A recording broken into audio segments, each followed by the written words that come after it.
Then on the 14th, we have Emmy Helen. On the 15th, Nikki Foxley. On the 21st, Bashley Bones. And on the 22nd, Landon Hale. Alright, I think we're done putting ourselves over, no? We're never done in 20. We didn't stop in 2024. Why would we stop in 2025? And we're so excited that we just can't hide it.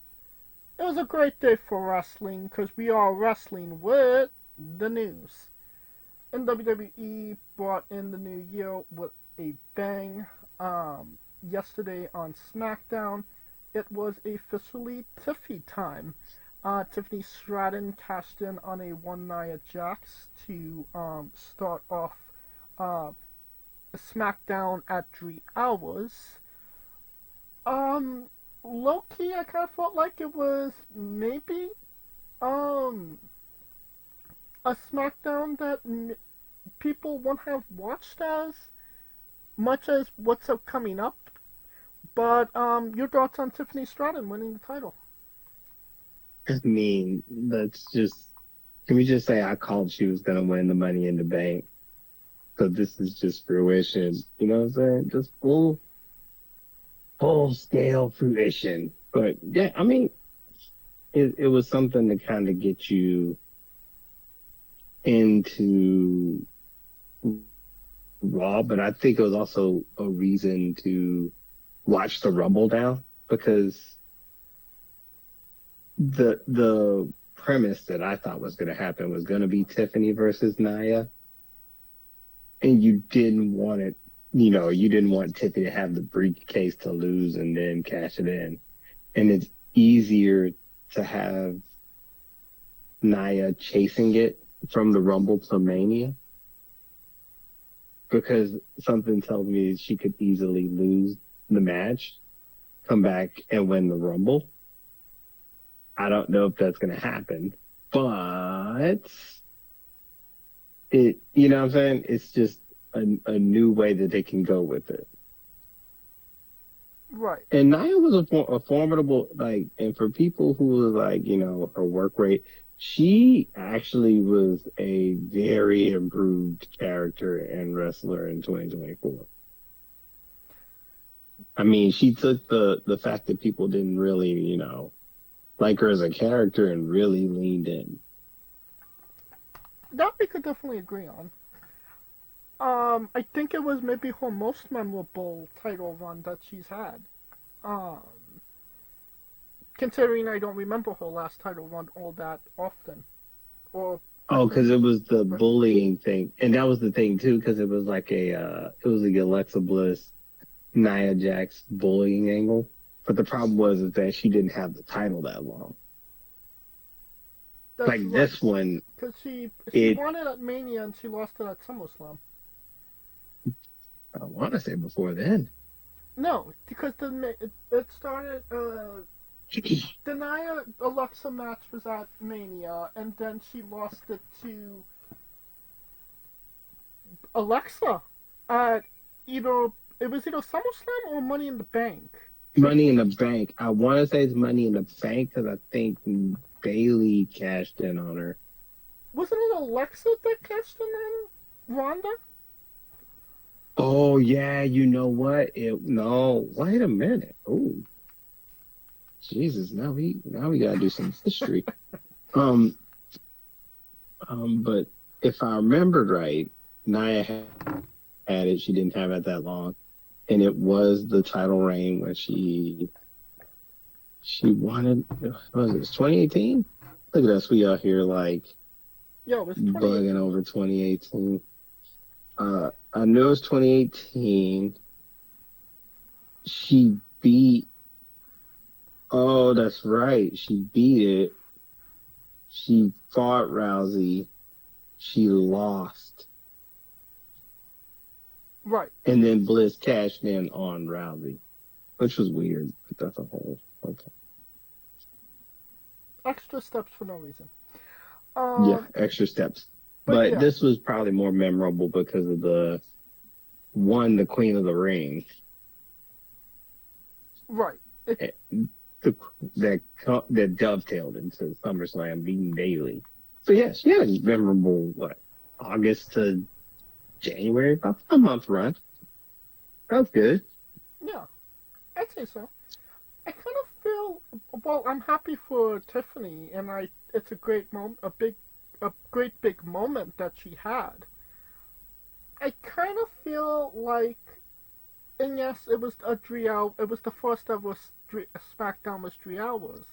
I just kind of feel like it was a random SmackDown rather than, you know, a big prominent SmackDown. You know what I mean? Like if they would have did this on the Raw on Netflix, it it would have been a really big moment. But I kind of feel like it would be it's something that's lost in the shuffle, if that makes sense. Uh, I can see where you think it got lost in the shuffle, but I mean, I can see where it could have seemed that way. I also think it's been something that people have been clamoring for. So it's not like, it's not like it was just like this throwaway thing. No, it's definitely not throwaway, but it did kind of seem like it was more out of nowhere than usual when it comes to the Money in the Bank cash-ins. But that's just my opinion. Well, that's the thing too, because you don't want it to be, this was kind of more unpredictable than most. Because keep in mind, like, it ain't like she's been trying to cash in, and for some reason or not, shit happened. Like, if you, to me, the perfect time would have been the war game. That would have been pretty sweet. And I understand why they didn't do it, because it probably would have took away from the male war games. So I get it in that aspect. Debatable. So I mean, kick it off with Tiffy winning, and now what happens is it builds Tiffy to Mania, because now Tiffany versus Nia at the Rumble, depending on who wins the Rumble. I mean, if Charlotte wins, she's SmackDown. So it would be a Tiffy Charlotte showdown. Do you really see Charlotte winning another Rumble? Yes. Would it be the second Rumbles that she won or the third? This would be the second. Okay, so she'd be the first person to win it 2 times. She'd be the first female to win it twice. Yeah. That does seem like something they would want to give to Charlotte.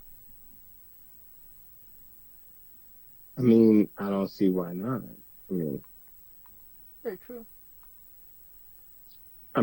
she it hot shots her in the title picture, and I think it's either because who is the front runner to win the Royal Rumble for the women's?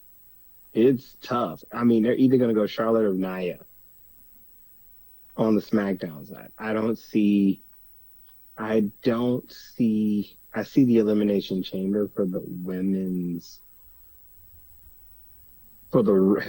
heavyweight championship, although depending on what happens at Raw, but that has nothing to do with anything. We've got to get back to Tiffy, and congrats to Tiffy time. Yeah.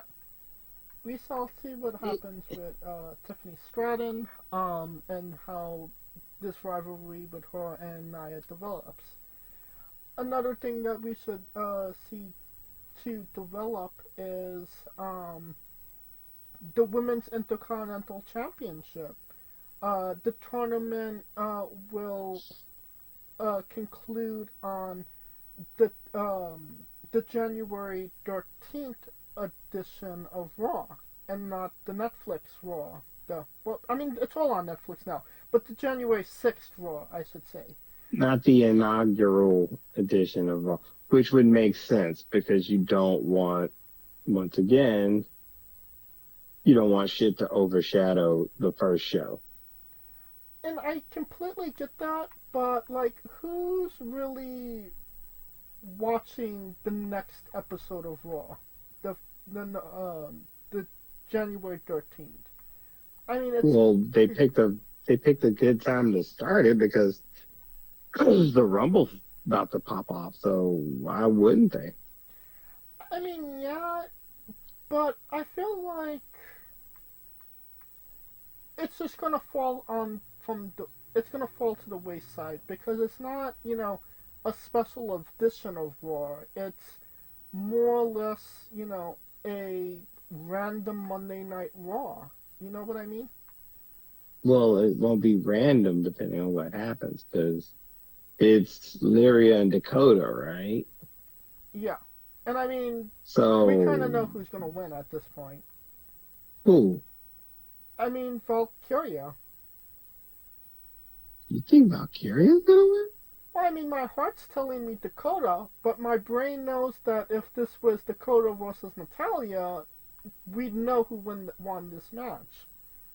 And Natalia, how dare you, sir? Okay, if it was Dakota Kai versus uh, Mia Yim, we would know who won this match. Now that one more accurate. Like, again, I love, you know, Dakota, but we know who's winning this. I mean, I don't see Lyria winning. Just, I mean, the thing is, how is she gonna win it? But we'll get to that when that bridge comes. I mean, they could low key turn on Dakota, but I don't see that Io happening. turns on Dakota. Ooh, but that's not. Yeah. I mean, there's only two members of Damage Control left. Um. The rest of them hurt.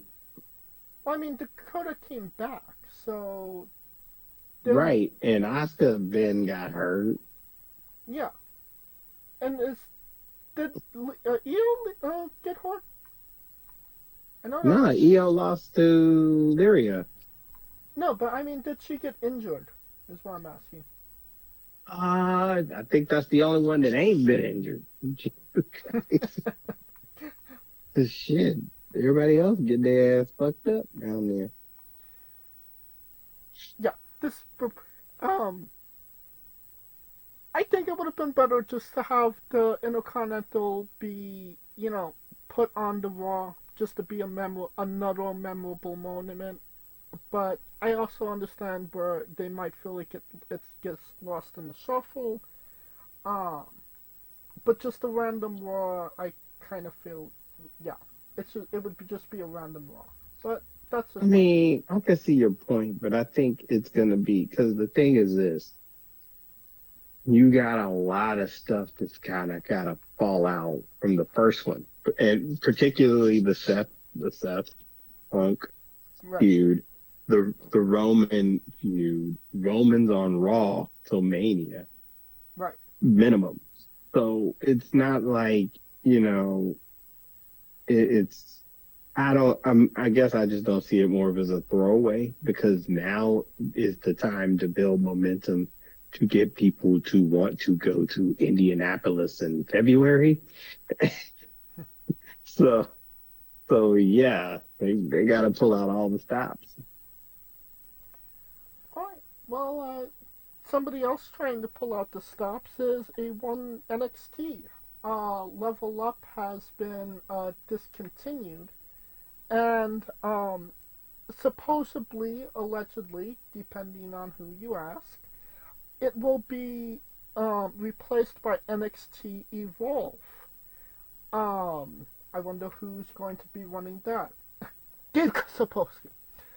Real original. Um, it from what is being described, it is going to be focusing more on storylines and promos rather than just random throwaway matches. If they actually execute that, that would be great. Um, But what say you, Kaliko?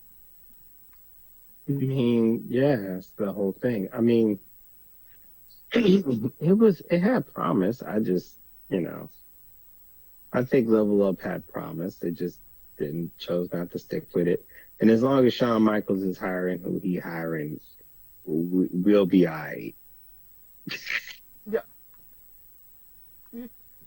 Shawn Michaels. I don't think it's a bad thing that they're doing it. And if you're more or less, this is going to probably be on Peacock, and we kind of know that Peacock is kind of low key getting stuffed for WWE content. So it would make sense. I'm, I mean, considering the Saturday night live main event seems to be a monthly thing, yeah, serving two masters. So, yeah. Right. So I don't think it would suck to have. And supposedly a lot of some of the WWE ID wrestlers will be a part of that show as well. That's going to be interesting to see how they treat them. Are they just going to be in enhancement matches, or are they going to actually put them in competitive matches? I think they're going to. It's a double-edged sword because depending on who, I mean, a couple of them are indies. Most of them are indies, right? All of them are indies. Oh well, if all of them are indies, I think I think this has the chance to fix the problem that was really relevant in NXT because they got a lot of people, but a lot of people are not relatable to the crowd, right? So Right. that's where, because And they're at the disadvantage of the only being a 2 hour show as well. that too, but and I just think that let's see, who are the most relatable people character wise? And I ain't talking about looks, but everybody knows Julian Bakor and Jada and Lola. And basically, the women's division in itself Yeah, is not really let's known for the character yeah development. let's But let's put the women's division on the side. Obviously, yeah. Let's just focus on the men for this part. so let's just say the only people, the last, the only two characters that I was relating to in the men's division was probably Trick Williams and Chase U. Well, Chase U, I get. Definitely relatable, but that was them as a whole.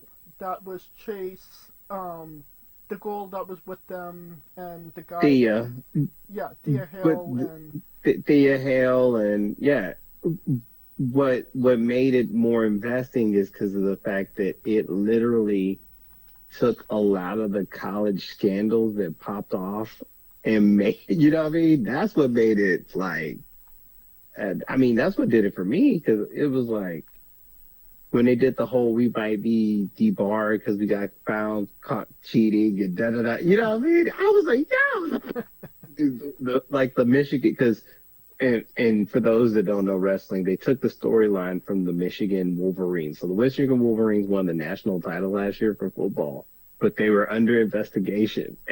And the coach left, and they were, you know what I'm saying? And they took that literal storyline and put it in Chase U, which to me was like, holy shit, that's actually pretty smart.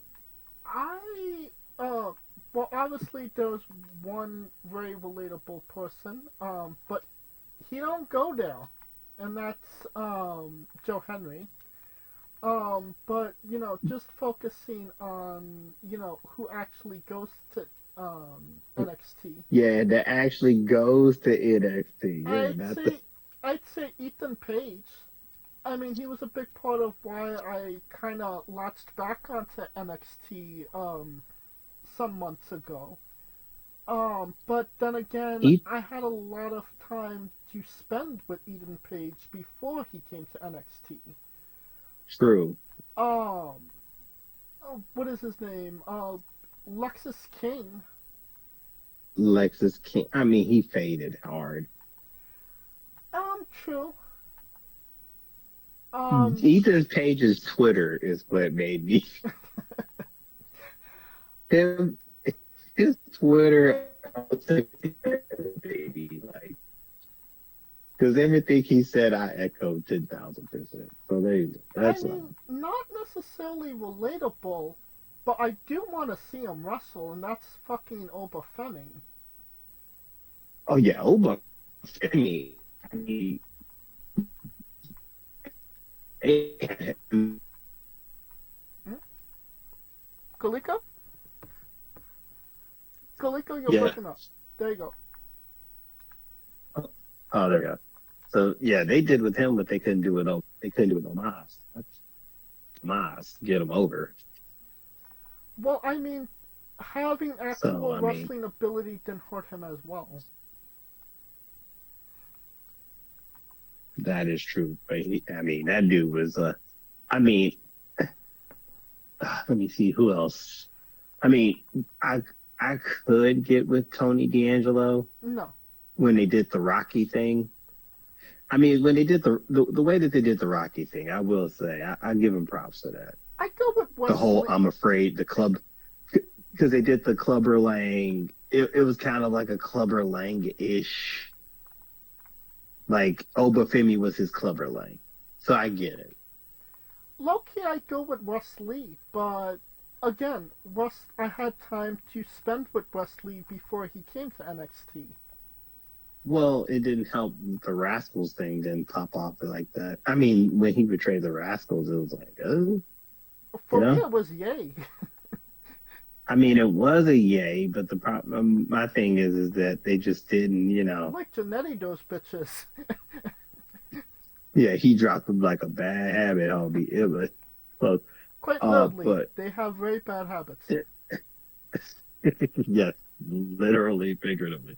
Uh, so I mean, I get it, but that's the problem that they have with that side. They don't have any. It's hard to have relatable wrestlers and stories. And Trick, if it wasn't for the mellow thing, would you really even, you know what I'm saying? True. Very true. And and that's what got him on the whole mellow fallout. Uh, so I get it. I mean, but maybe and that's just something they got to work on the wrestling relatability. And I think they can fix it. I mean, it's just a matter of getting the new talent to lean into the development of that side. But and hopefully the show does that. You mentioned them. Our good friend Edward James Omas.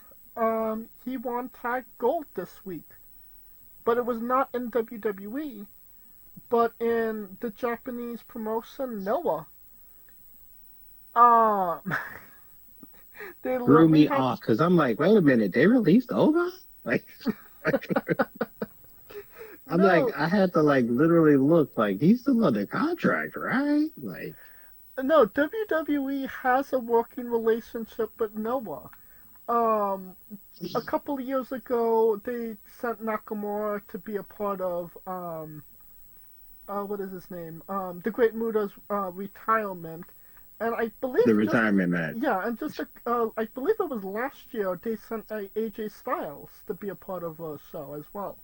So I mean, there is Yes. working relationship between Noah and WWE, but like when you see, like you said, like you see almost with a title, and you say like that's not a WWE title. Yeah, I was like, wait a minute, what? Like, it Yeah, had me confused for a second. Like, he I don't think he's that's a. he's tag team champions with Jack Morris as well. For anybody wondering who he was tagging with, I believe Jack is a Noah guy because he's definitely not a WWE guy. Well, kind of obvious there, but holy shit. Just, When I say that was out the blue, out the fucking blue. I think it's a good thing because it obviously it gives Noah a platform to have, hey, we have a WWE superstar as, our tag team champions. And it gives WWE that, yeah, we could shock you even when it's not on a Monday or a Friday. And Sure.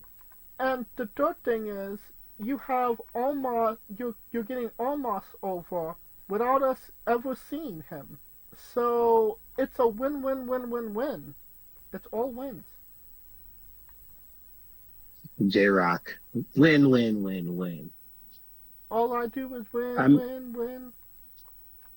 I mean, yeah, but I'm telling you, it threw me off. It, well, it's not like they could send no moms to NXT. It was like overseas development, foreign exchange student.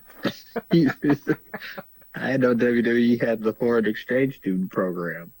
Oh, well, no, no, no, no, no, no, no. Well, New Japan calls it what? Expeditions?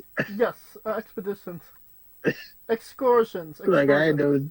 know, yeah, excursions. I didn't know they had excursions in WWE. They out here, they out here exercising working visas on this bitch. Like, holy shit. All right, go. Like I said, I think But congrats. Congrats is in order. yeah, First title. for sure. First title's always the baby. He's won a tag team title with AJ Styles. I mean, I'm saying without any help.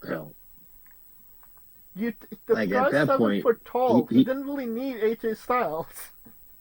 I mean, he didn't need this dude he had right here either. So I'm just saying. Very true. Um, but yeah, I think it's a great thing for him. Obviously, the Japanese crowd is going to be immersed in him because obviously he's 7 foot tall and you can't teach that. So it's a win for the Japanese crowd as well because they haven't seen anybody quite like him as well. More wins, more That is, W's. I mean, he's basically Bob Sapp. Yeah. All right. Might get a record deal out of it. Now, heading back to 2024 for just one moment. Um, Pro Wrestling Tees revealed their top, I believe it was 25 merch sellers for 2024.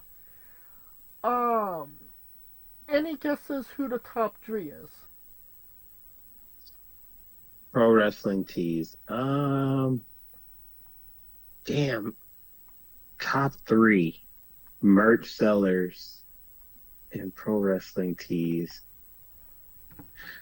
I'm gonna guess what, Tony Storm? Okay, two more.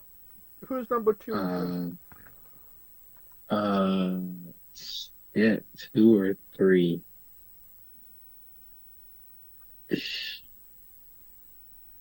MJF, and Daniel Bryan. I'm just guessing on my ass this way. Number one, Sting. What? Yep. Oh, retirement. The retirement merch. Got us. Okay. Yeah. Sting was number one. Number two Motherfucker. was Will Ospreay. Really? And number three was Danhausen. Wait, what? Wait, time out. Okay, Danhausen I get because he kind of got a cult. I don't get it, but I get it, right? Sting got it last match. Probably most of that merch came from Charlotte just in itself, right? But I've never seen no one rocking an Will Ospreay shirt. I don't even know what a Will Ospreay shirt looks like. That's my point. What the fuck? That's very sure. Wait a minute, but I need somebody in the audience to put that on our Twitter. What does a will? Um, but I mean, Sting retired in March of last year. That was Dream Like, Month. does it have him like doing his? Oh, Kaliko, you're breaking up. Oh yeah, I'm here. Okay, here we go. So, Oh, like I was saying, Sting retired in March of last year. That was 3 months into the year. right, And right. in the other 9 months of the year, AEW couldn't get somebody over in that time. That the number one merch seller was somebody that was retired. Well, because I mean, a lot of the AEW crowd is probably pro WCW crowd, so it was probably like the thank you Sting, and they probably just put out more shit about him, more merch, because he's retired, so he probably did more meet and greets, so more people were more apt to sell more merch. I mean, low key, I get Will Osprey. Osprey is, the I pro. don't because I've never seen a Will Ospreay shirt in the what 6+ years I know of him. Now you gotta be looking up what the hell Osprey shirt is it? Because I'm like, yo, what merch does he have? Like, I thought he had those like those little towels. I actually have one of those towels, That's the only thing I could think of. One of them towels, and the New those are New Japan Japan towels. things. Yeah, The most useless New Japan towels I've ever seen in my life. The most useless merch ever. Oh, okay. So they have him. I see a shirt. It has him as a bully goat. I didn't know he was a bully. that's right. And they have the one where he's the cat as well. What the fuck is okay?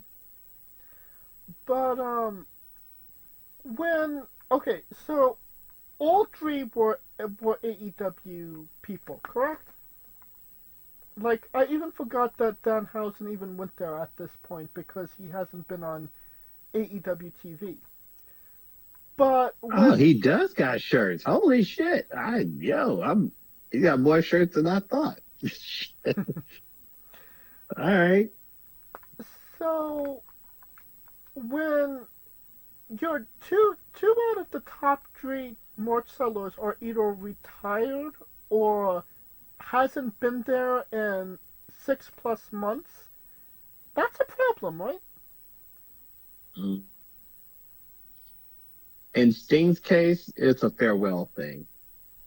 Prime example, like I, I expect the number one merch mover for WWE this year to be John Cena. I fully expect it, right? So I get Sting being that. Danhausen is surprising because I don't know what he's doing to have staying power, but god damn it, that dude's got some relevancy beyond measure. And you can't knock that. And you can't teach that. Like I said, hasn't been on AEW TV in more than 6 months. Third, third best merch seller of the year. And I mean, a couple of years ago, maybe it was last year, I don't remember. He was number one at one point.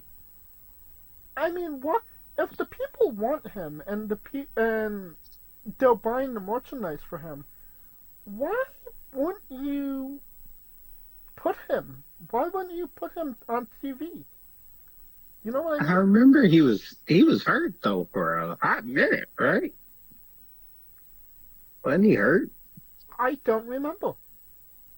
If I remember right, he was hurt, and that's why. And if I remember right, he just now probably popping back on the scene. I remember he won the GCW championship for like a minute. Man, what the hell they got to do? Well, I mean, it means that he wasn't injured. It meant that he was alive. Oh, he still got that YouTube show. So I mean, yeah, I mean,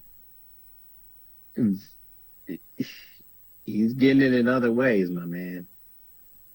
Hey, he's staying he's staying more relevant than most of AEW's wrestlers. But when you think of, well, I got to look at the title roster because when you look at the title roster, a lot of them are, it's a lot of heels. So they're not going to move merge like that. He get the top more, more than just Like Moxley ain't moving no merch because he's a heel.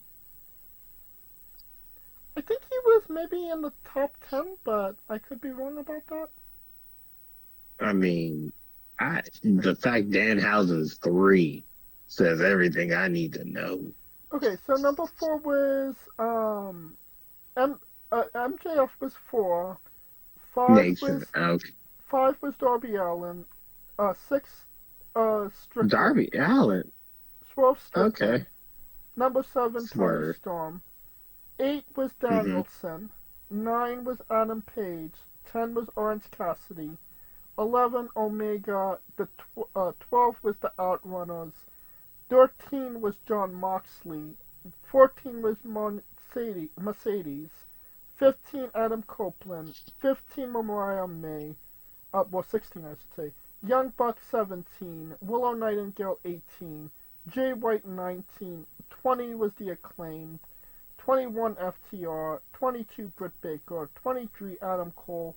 24 Prince Nana. And 25 Mark Briscoe. The fact that Mercedes is 14 and 99% of the audience hates her is interesting. But there's a small percentage of people that just like her. But that still is a very interesting dichotomy. That little percentage cannot make up selling more merch than Willow Nightingale, who is probably more popular at this point than Mercedes. But clearly nobody's buying her shorts. How dare they? Well, clearly that's what's happening if she was number, what was he, 16? Speaking of more AEW content, they are now on Max. As of January 1st, and it was actually the first time I've watched AEW and Dynamite in a very long time. Did you watch Dynamite on Max, or was it? How are you intaking your Dynamite now? I mean, until they get rid of that you just got me looking it up because I can actually look it up. As long as it's recording on my goddamn YouTube TV, I will be watching it on YouTube TV. Unless HBO Max give me like a simulcast Dynacast, I'm good. But I think that it's good that if, for the people that do have Max, it is inviting a brand new audience. But when the first thing you see on your TV is Orange Cassidy versus Hangman Page, that's where they shoot themselves in the foot. Like, as somebody, like I said, hasn't watched Dynamite in a hot minute, and I mean a really hot minute, the minute I saw Orange Cassidy versus Hangman Page, I was like, you are reminding me of why I don't watch the show anymore. You know what I mean? Wow. Can't be that bad. It was a decent show, I'd give him that. But, I mean, decent isn't going to draw in more fans at this point. Well, Um, that is true. as people already know, Edge made his return to AEW at the World's End paid preview, which we'll be reviewing in a bit. Um, and he is no longer Adam Copeland. He is just Cope, the rated R superstar. Cope. His name is Cope now. He got Metalingus back though. He never lost Metal English. They didn't.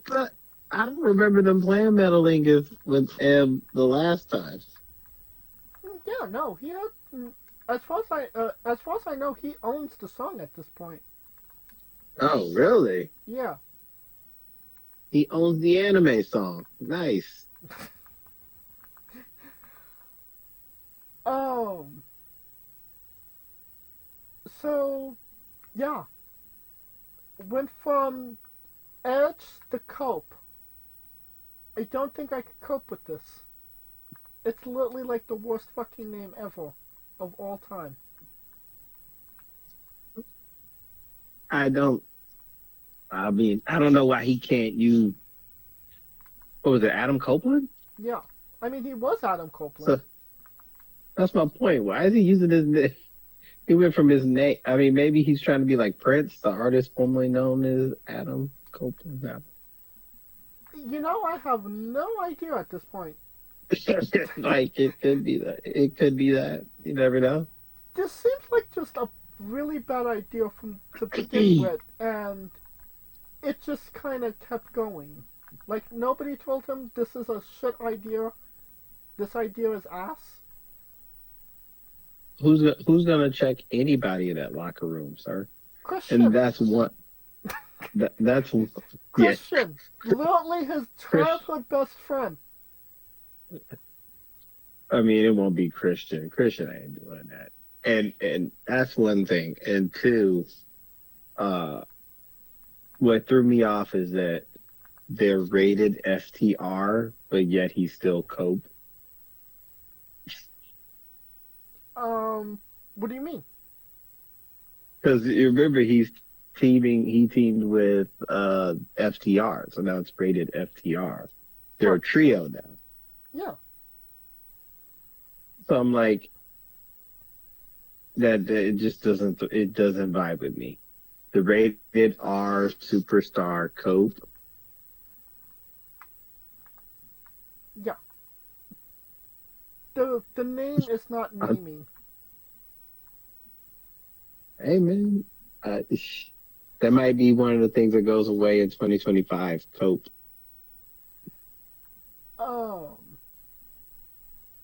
One thing that we went away right when it started was the I can't Yoshihashi.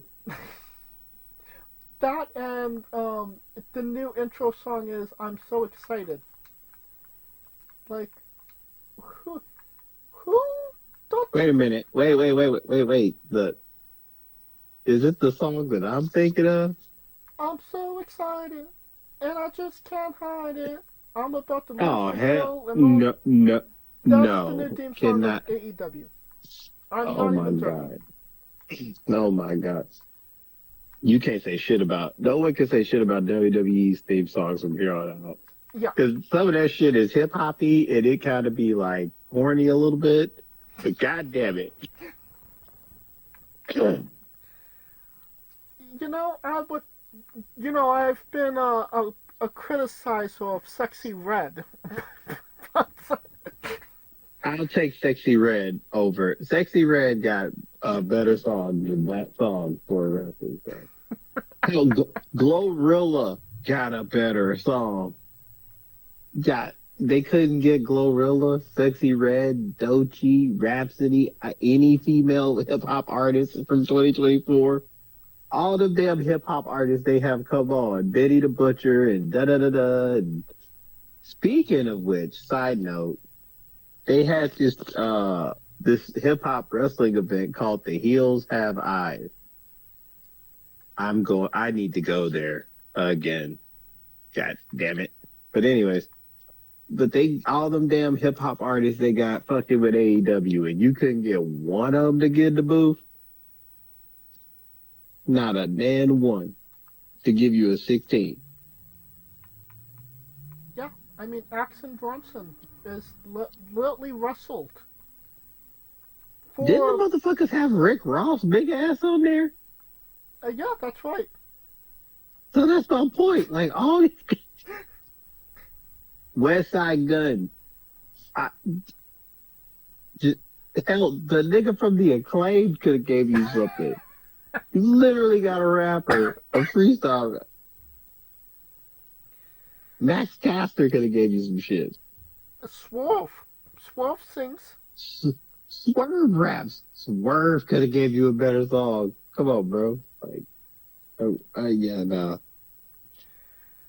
Now, switching lanes to TNA, or a TNA wrestler as of right now. Jeff Hardy. I believe he has signed a new contract with TNA for the time being, but he does believe that he will join WWE again in the future. He made an interesting claim that he would like his last rivalry and his last match to be against CM Punk. I think that would Ooh. I think that would be really interesting if I'm being honest. Ooh. For a lot of fucking reasons. Ooh. You can't go. No. Oh, how does that song go? No, no, no, no. Why not? I mean, well, you know what? Punk ain't that same Punk. He might get sanctified. Yeah. Punk '09 ain't Punk 2024. Was it 2010? Damn, Punk 2010 ain't that Punk 2024. He might get some grace. Not 2010, '09. That's okay. '09. I had it right the first time. Yeah, '09. CM Punk, Jeff Hardy, SummerSlam '09 was the last time we saw CM Punk versus Jeff Hardy. But actually, the SmackDown after that was the cage match, but that retired Jeff Hardy for some time. Um, but yeah, I think that would be really interesting because those that dynamic has shifted. Like CM Punk was like the most hated man in WWE at that point,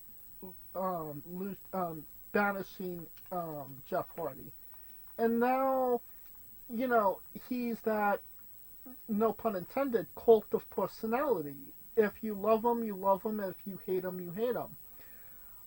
Jeff Hardy has had a roller coaster of a life since '09.